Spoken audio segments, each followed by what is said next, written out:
नमस्कार। Exam smart hub में आपका स्वागत है। आज हम लोग देखने वाले हैं क्लास 10th के सिविक्स लोकतांत्रिक राजनीति का दूसरा चैप्टर। इसके सभी इम्पोर्टेंट ऑब्जेक्टिव क्वेश्चन को देखने वाले हैं।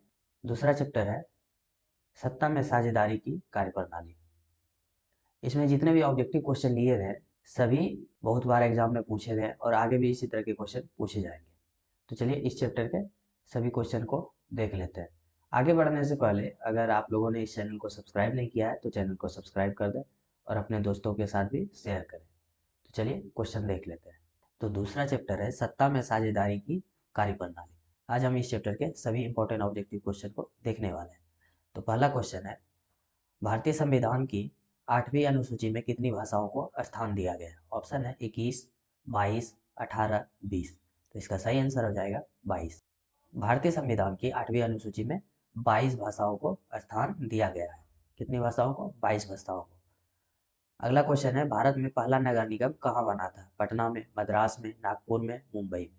तो इसका सही आंसर हो जाएगा मद्रास में। भारत में पहला नगर निगम कहाँ बना गया था? मद्रास में। अगला क्वेश्चन है, पटना नगर निगम के प्रधान को क्या कहते हैं? महापौर, नगर प्रधान, नगर सचिव, इनमें से कोई नहीं। तो इसका सही आंसर हो जाएगा महापौर। अगला क्वेश्चन देख लेते हैं, पंचायती राज की शुरुआत कब हुई थी? 1952 में, 1949 में, 1955 में, 1956 में। तो इसका सही आंसर हो जाएगा 1952 में। पंचायती राज की शुरुआत कहाँ से कब हुई थी? 1952 ईस्वी में। अगला क्वेश्चन है, पंचायती राज व्यवस्था का कार्यकाल होता है कितना होता है? 4 साल, 5 साल, 6 साल, 7 साल। इसका सही आंसर हो जाएगा 5 साल। भारत में संघ एवं राज्यों के बीच अधिकारों का विभाजन कितनी सूचियों में हुआ है? संघीय सूची, राज्य सूची, संघीय सूची, राज्य सूची और समवर्ती सूची। तो इसका सही आंसर हो जाएगा संघीय सूची, राज्य सूची और समवर्ती सूची। तीनों में अधिकारों का वितरण किया गया है।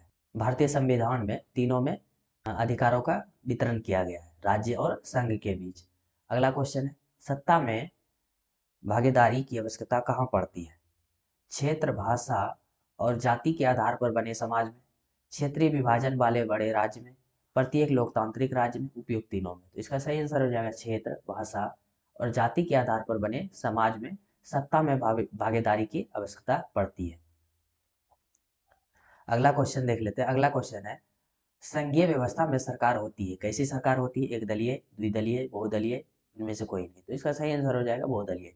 संघीय व्यवस्था में बहुदलीय सरकार होती है। अगला क्वेश्चन है, ग्राम कचहरी का प्रधान कौन होता है? पंच, सरपंच, प्रमुख, न्याय मित्र। तो इसका सही आंसर हो जाएगा सरपंच। ग्राम कचहरी का प्रधान सरपंच होता है। पंचायत सचिव किस संस्था का सचिव होता है? नगर पंचायत समिति, नगर पंचायत, ग्राम कचहरी। तो इसका सही आंसर हो जाएगा ग्राम पंचायत। पंचायत समिति ग्राम पंचायत का सचिव होता है। अगला क्वेश्चन देख लेते हैं, भारत में संघवाद की प्रणाली को किस देश के संविधान से ग्रहण किया गया है? Switzerland, Britain, Australia, Canada. तो इसका सही आंसर हो जाएगा कनाडा। भारत में जो संघवाद की प्रणाली है वो किस देश से लिया गया है? भारत के संविधान में जो संघवाद की प्रणाली है वो किस देश से लिया गया है? कनाडा से लिया गया है। अगला क्वेश्चन देख लेते हैं, बिहार में पंचायती राज का स्वरूप कैसा है? ग्राम पंचायत, पंचायत समिति, जिला परिषद, इनमें से सभी। इसका आंसर इनमें से सभी हो जाएगा।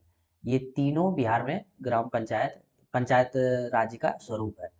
अगला क्वेश्चन देख लेते हैं, भारतीय संघ में किस राज्य को विशेष राज्य का दर्जा प्राप्त है? बिहार, उत्तर प्रदेश, तमिलनाडु, जम्मू कश्मीर। तो इसका सही आंसर हो जाएगा जम्मू कश्मीर। अगला क्वेश्चन देख लेते हैं, तो संघीय व्यवस्था की विशेषता नहीं है। क्या संघीय व्यवस्था की विशेषता नहीं है? लिखित संविधान, शक्तियों का विभाजन, एक हरी शासन व्यवस्था, सर्वोच्च न्यायपालिका। इसका सही आंसर हो जाएगा एक हरी शासन व्यवस्था। एक हरी शासन व्यवस्था विशेषता नहीं है भारतीय संविधान की। अगला क्वेश्चन देख लेते हैं, सत्ता में साझेदारी सही है, क्यों सही है? यह विविधता को अपने में समेट लेती है, देश की एकता को कमजोर कर देती है, फैसला लेने में देरी करती है। ये दोनों तो पूरा गलत है। विभिन्न समुदायों के बीच टकराव करती है, तो ये सही है। विभिन्न समुदायों के बीच टकराव को कम करती है, इसलिए सत्ता में साझेदारी जरूरी है। अगला क्वेश्चन देख लेते हैं, बिहार में पंचायती राज अधिनियम के अंतर्गत महिलाओं के लिए कितने प्रतिशत सीटों का आरक्षण है? ऑप्शन दिया गया है 50%, 60%, 40%, 70%। तो इसका सही आंसर हो जाएगा 50%। भारत में बिहार में पंचायती राज अधिनियम के अंतर्गत महिलाओं के लिए 50% सीटों का आरक्षण दिया गया है। अगला क्वेश्चन देख लेते हैं। पंचायती राज संस्थाओं को संवैधानिक दर्जा किस संविधान संशोधन से प्राप्त हुआ है? 72वां, 73वां, 74वां, 75वां? इसका सही आंसर है 73वां। पंचायती राज संस्थाओं में संवैधानिक दर्जा किस संशोधन से प्राप्त हुआ है? 73वें संशोधन से। अगला क्वेश्चन देख लेते हैं। भारत में पंचायती राज स्तर पर न्यायिक प्रक्रिया के लिए कौन उत्तरदायी है? न्याय मित्र, सरपंच, पंचायत सचिव, प्रमुख? तो इसका सही आंसर हो जाएगा सरपंच। ग्राम पंचायत स्तर पर, भारत में ग्राम पंचायत स्तर पर न्यायिक प्रक्रिया के लिए कौन उत्तरदायित्व है? सरपंच। अगला क्वेश्चन देख लेते हैं। भारत में संघीय शासन प्रणाली का मुख्य आधार क्या है? केंद्र का सर्वोच्चता, शक्तियों का विभाजन, एकात्मक सरकार, केवल केंद्र की शक्ति? तो इसका सही आंसर हो जाएगा शक्तियों का विभाजन। किसके किसके बीच? संघ और राज्य के बीच शक्तियों का समुच्चय विभाजन, शक्तियों का विभाजन। तो भारत में संघीय शासन प्रणाली का मुख्य आधार क्या है? शक्तियों का विभाजन। अगला क्वेश्चन देख लेते हैं। भारत में पहली बार पंचायती राज व्यवस्था का शुभारंभ कब और कहाँ हुआ था? ऑप्शन दिया गया 1952 उत्तर प्रदेश, 1959 राजस्थान, 1956 बिहार, 1962 मध्य प्रदेश। इसका सही आंसर हो जाएगा 1959 राजस्थान। तो भारत में पहली बार पंचायती राज व्यवस्था का शुभारंभ कहाँ से हुआ था? राजस्थान से हुआ था, 2 अक्टूबर को नागौर से। अगला क्वेश्चन देख लेते हैं। पंचायती राज व्यवस्था का तीसरा स्तर क्या है? जिला पंचायत, पंचायत समिति, ग्राम सभा, राज्य सभा? तो इसका सही आंसर हो जाएगा जिला पंचायत। पंचायती राज व्यवस्था का तीसरा स्तर क्या है? जिला पंचायत। अगला क्वेश्चन देख लेते हैं। भारत के संविधान के किस अनुच्छेद में ग्राम पंचायतों का उल्लेख है? अनुच्छेद 40, अनुच्छेद 243, अनुच्छेद 73, अनुच्छेद 74? इसका सही आंसर हो जाएगा अनुच्छेद 40। भारतीय संविधान के अनुच्छेद 40 में ग्राम पंचायतों का उल्लेख किया गया है। अगला क्वेश्चन देख लेते हैं। अगला क्वेश्चन क्या बोल रहा है? राज्य सूची में निम्नलिखित में कौन सा विषय आता है? राज्य सूची में कौन सा विषय आता है? रक्षा, पुलिस, विदेश नीति, बैंकिंग? तो इसका सही आंसर हो जाएगा पुलिस। राज्य सूची में कौन सा विषय आता है? पुलिस। तो इसका सही आंसर हो जाएगा पुलिस। अगला क्वेश्चन है, निम्न में कौन सा पंचायती राज का भाग नहीं है? ग्राम सभा, पंचायत समिति, नगर परिषद, जिला परिषद? तो इसका सही आंसर हो जाएगा नगर परिषद। नगर परिषद पंचायती राज का भाग नहीं है। अगला क्वेश्चन है, पंचायती राज प्रणाली का मुख्य उद्देश्य क्या है? राजनीतिक केंद्रीकरण, स्थानीय स्वायत्त शासन, आर्थिक नियंत्रण, केवल चुनाव कराना? तो इसका सही आंसर हो जाएगा स्थानीय स्वायत्त शासन। अगला क्वेश्चन देख लेते हैं। 73वें संविधान संशोधन के अंतर्गत ग्राम सभा की क्या भूमिका है? कानून बनाने की, न्यायालय स्थापित करने की, निर्णय लेने की, सामाजिक योजनाओं की निगरानी की? तो इसका सही आंसर हो जाएगा सामाजिक योजनाओं की निगरानी की। अगला क्वेश्चन देख लेते हैं। भारतीय संघीय व्यवस्था में समवर्ती सूची का महत्व क्या है?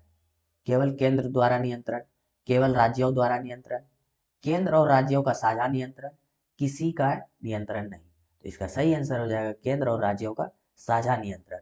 भारतीय संघ की यही विशेषता है कि यहाँ केंद्र और राज्यों की दोनों का साझा नियंत्रण होता है, इसलिए 3 भागों में बांटा गया है। कौन कौन सा? संघ, राज्य और समवर्ती। अगला क्वेश्चन देख लेते हैं। पंचायत समिति का मुख्य कौन होता है?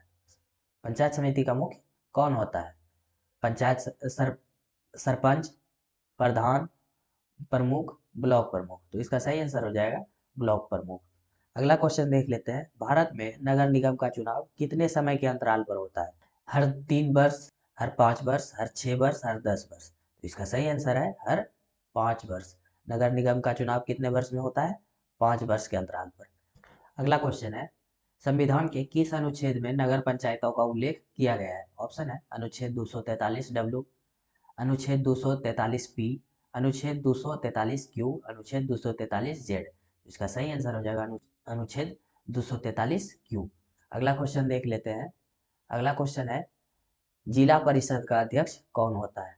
ऑप्शन दिया गया है जिला अधिकारी, पंचायत सचिव, निर्वाचित अध्यक्ष और राज्य सरकार द्वारा नियुक्त अधिकारी? तो इसका सही आंसर हो जाएगा निर्वाचित अध्यक्ष। निर्वाचित अध्यक्ष। तो इसका सही आंसर क्या हो जाएगा? निर्वाचित अध्यक्ष। अगला क्वेश्चन देख लेते हैं, स्थानीय शासन में महिलाओं की भागीदारी सुनिश्चित करने के लिए किस संशोधन का प्रावधान है? 72वां, 74वां, 73वां, 76वां। तो इसका सही आंसर है 73वां। अगला क्वेश्चन देख लेते हैं। अगला क्वेश्चन है, ग्राम पंचायत का गठन किसके द्वारा किया गया है? राज्य सरकार द्वारा, केंद्र सरकार द्वारा, जिला प्रशासन द्वारा और ग्राम सभा द्वारा। तो इसका सही आंसर हो जाएगा राज्य सरकार द्वारा। अगला क्वेश्चन है, भारत में समवर्ती सूची में कौन सा विषय शामिल है? शिक्षा, रक्षा, पुलिस, बैंकिंग। तो इसका सही आंसर हो जाएगा शिक्षा। पुलिस किसके अंदर है, किसके अंतर्गत आता है, किस विषय के अंतर्गत? राज्य के अंतर्गत। अगला क्वेश्चन है, भारतीय संविधान के अनुसार पंचायती राज व्यवस्था का मुख्य उद्देश्य क्या है?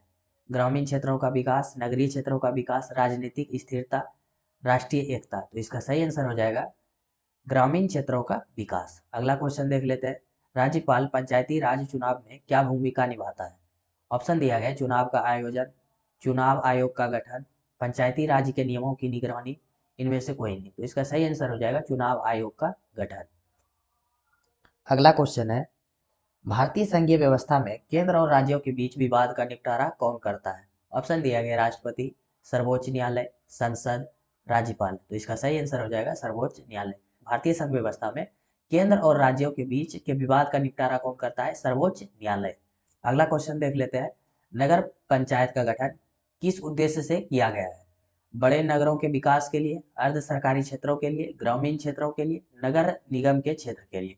तो अर्ध शहरी क्षेत्रों के लिए।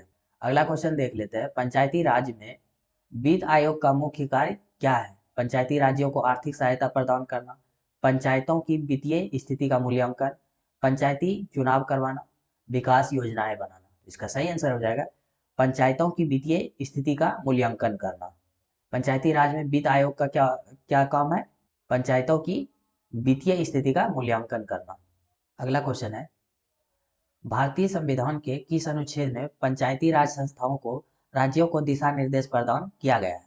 अनुच्छेद 40, अनुच्छेद 50, अनुच्छेद 60, अनुच्छेद 70। तो इसका सही आंसर हो जाएगा अनुच्छेद 40। अगला क्वेश्चन देख लेते हैं, बिहार में ग्राम पंचायत का अध्यक्ष कौन होता है? ऑप्शन है प्रमुख, मुखिया, सरपंच, पंचायत सचिव। तो इसका सही आंसर हो जाएगा मुखिया। बिहार में ग्राम पंचायत का अध्यक्ष कौन होता है? मुखिया। बिहार में ग्राम पंचायत का अध्यक्ष मुखिया होता है। अगला क्वेश्चन देख लेते हैं, भारतीय संविधान में 3 सूचियों, संघ, राज्य और समवर्ती सूची की अवधारणा कहाँ से ली गई है?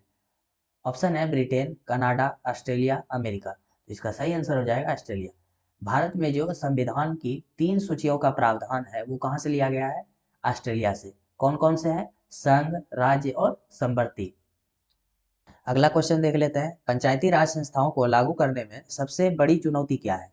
धन की कमी, योग्य नेतृत्व की कमी, पारदर्शिता का अभाव, उपयुक्त सभी। तो इसका सही आंसर हो जाएगा उपयुक्त सभी। पंचायती राज संस्थाओं को लागू करने का सबसे बड़ी चुनौती है धन की कमी, योग्य नेतृत्व की कमी, पारदर्शिता का अभाव, और ये सभी इसका कमी है, चुनौती है। अगला क्वेश्चन देख लेते हैं, भारत में किस संविधान संशोधन ने नगरीय निकायों के चुनाव की व्यवस्था की? 72वां, 73वां, 74वां, 75वां। तो इसका सही आंसर है 74वां। भारतीय भारत में संविधान संशोधन का कौन सा संविधान संशोधन आया था जिसने की नगरीय निकायों की व्यवस्था की? 74वां संशोधन। अगला क्वेश्चन देख लेते हैं, राज्य सूची में शामिल विषयों का नियंत्रण किसके अधीन है? केंद्र सरकार, राज्य सरकार, राष्ट्रपति, संसद। तो इसका सही आंसर है राज्य सरकार। राज्य सूची में शामिल विषयों का नियंत्रण कौन करता है? राज्य सरकार करती है। अगला क्वेश्चन है, ग्राम सभा के ग्राम सभा के सदस्य कौन होते हैं? ऑप्शन दिया गया है, ग्राम पंचायत के निर्वाचित सदस्य, ग्राम के निवासी जो मतदाता हो, पंचायत सचिव और प्रधान, केवल पंचायत सदस्य। तो इसका सही आंसर है ग्राम के निवासी जो मतदाता हो। इसका सही आंसर क्या है? ग्राम के निवासी जो मतदाता हो। अगला क्वेश्चन है, पंचायतों के लिए धन का प्रबंध कौन करता है? राज्य सरकार, केंद्र सरकार, राज्य वित्त आयोग, जिला परिषद। तो इसका सही आंसर है राज्य वित्त आयोग। पंचायतों के लिए धन का प्रबंध कौन करता है? राज्य वित्त आयोग। अगला क्वेश्चन है, पंचायती राज का मुख्य कार्य क्या है? राजनीतिक शिक्षा, विकास कार्यों का संचालन, प्रशासन का केंद्रीकरण, न्यायपालिका की स्थापना। तो इसका सही आंसर है विकास कार्यों का संचालन। पंचायती राज का मुख्य कार्य क्या है? विकास कार्यों का संचालन। अगला क्वेश्चन है, किस अनुच्छेद में यह प्रावधान है कि प्रत्येक राज्य पंचायतों को उनके कार्यों के लिए अधिकार देगा? ऑप्शन है अनुच्छेद 243 जी, अनुच्छेद 243 एच, अनुच्छेद 243 आई, अनुच्छेद 243 जे। तो इसका सही आंसर हो जाएगा अनुच्छेद 243 जी, ऑप्शन नंबर ए। अगला क्वेश्चन देख लेते हैं। अगला क्वेश्चन क्या है, कौन सा संविधान संशोधन भारत में पंचायती राज को मजबूत करता है? 72वां, 73वां, 74वां, 76वां। तो इसका सही आंसर है 73वां। 73वां संविधान संशोधन भारत में पंचायती राज व्यवस्था को मजबूत करने का कार्य करता है। तो बस चैप्टर 2 में इतना ही क्वेश्चन था। 50 क्वेश्चन देखे अभी टोटल। तो यही सब क्वेश्चन बार बार रिपीट होते हैं, हमेशा अलग अलग एग्जाम में पूछे जाते हैं, चाहे वो किसी तरह का बोर्ड एग्जाम हो। तो यही सब क्वेश्चन बार बार आते हैं। तो अगर यह वीडियो आप लोगों के लिए हेल्पफुल हुआ है तो वीडियो को लाइक ज़रूर कर दें और चैनल को सब्सक्राइब भी कर लें और अपने दोस्तों के साथ भी शेयर करें और कमेंट जरूर करें कि इसमें क्या सुधार होना चाहिए और आप लोग और क्या क्या कौन से विषय का चाहते हैं, ऑब्जेक्टिव चाहते हैं, सब्जेक्टिव चाहते हैं, क्या चाहते हैं, ज़रूर बताएं। धन्यवाद।